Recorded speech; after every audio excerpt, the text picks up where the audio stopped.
Assalamualaikum warahmatullahi wabarakatuh. Perkenalkan, nama saya Firman Alamsyah dengan nomor NIM 152202024 dari Prodi Ilmu Pemerintahan kelas 6F. Di sini saya akan menjawab soal UAS statistik.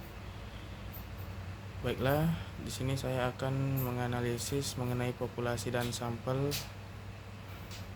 Dalam penelitian, populasi adalah keseluruhan elemen atau objek yang menjadi fokus kajian, seperti seluruh penduduk, mahasiswa, atau produk yang akan dianalisis. Sampel adalah subset dari populasi yang diambil untuk mewakili keseluruhan populasi tersebut dalam penelitian.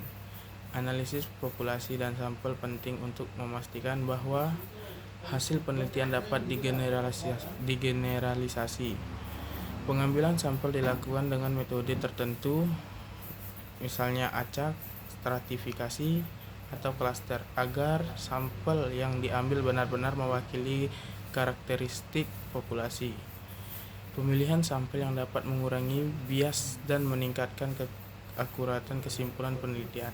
Contohnya, jika tujuan penelitian adalah untuk mengetahui tingkat pendapatan petani kelapa sawit di Tanjung Jabung Timur, populasi yang relevan adalah semua petani kelapa sawit di kabupaten tersebut. Bisa diambil dengan cara random, sampling dari beberapa desa yang dikenal memiliki banyak petani kelapa sawit. Data yang dikumpulkan bisa mencakup pendapatan bulanan, biaya produksi, dan faktor-faktor yang mempengaruhi hasil pertanian mereka. Baiklah, soal yang kedua, jelaskan menurut analisis saudara mengenai teknik pengambilan sampel. Teknik pengambilan sampel adalah metode yang digunakan untuk memilih sebagian kecil dari populasi yang mewakili kelompok. Teknik ini penting agar hasil penelitian bisa digeneralisasi ke populasi yang lebih besar. Beberapa teknik pengambilan sampel yang umum digunakan ada beberapa cara. Yang pertama, sampling acak sederhana. Setiap individu dalam populasi memiliki peluang yang sama untuk dipilih. Contohnya, mengambil sampel secara acak dari daftar petani di Provinsi Jambi untuk meneliti pendapatan mereka. Yang kedua, sampling stratified sampling. Populasi dibagi menjadi subkelompok strata berdasarkan karakteristik tertentu, lalu sampel diambil dari setiap strata. Contohnya, membagi petani di Provinsi Jambi mendasarkan jenis tanaman yang mereka tanam seperti kelapa sawit, karet, padi, dan pinang, lalu mengambil sampel dari masing-masing kelompok. Yang ketiga, sampling cluster sampling.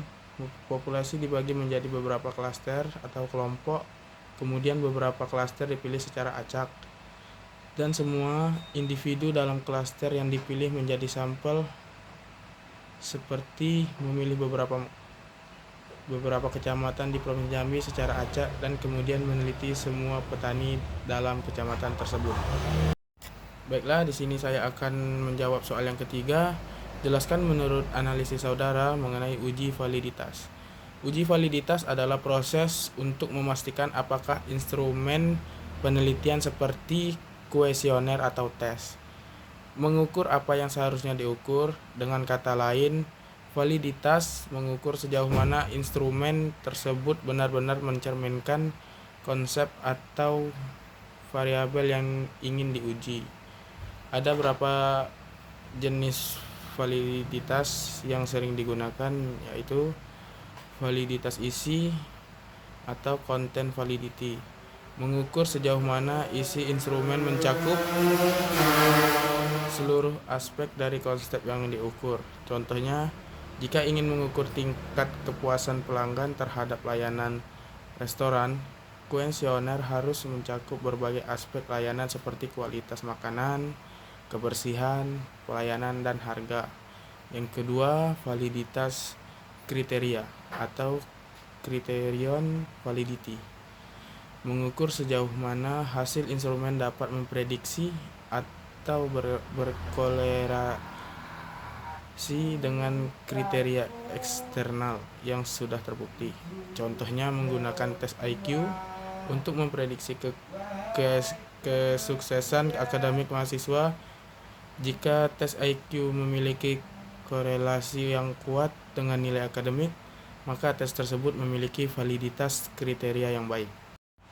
Baiklah, di sini saya akan menjawab soal yang keempat.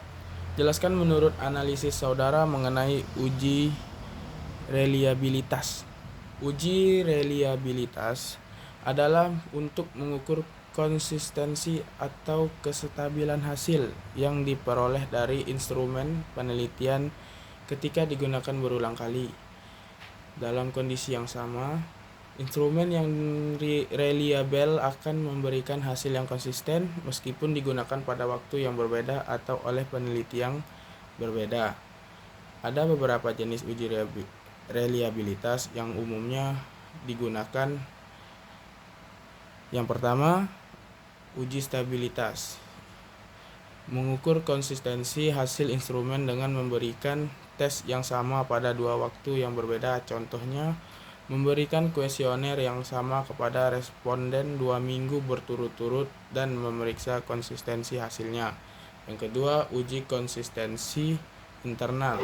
Mengukur sejauh mana setiap item dalam instrumen saling berkorelasi dan memberikan hasil yang serupa. Contohnya menggunakan Alpha-Cronbach untuk memeriksa konsistensi item dalam kuesioner yang mengukur kepuasan pelanggan. Yang ketiga, uji antar penilai. Mengukur konsistensi antara penilai yang berbeda dalam memberikan skor atau penilaian pada objek yang sama. Contohnya, beberapa penilai menilai kualitas pekerjaan yang sama dan hasil penilaiannya dibandingkan untuk memastikan konsistensi.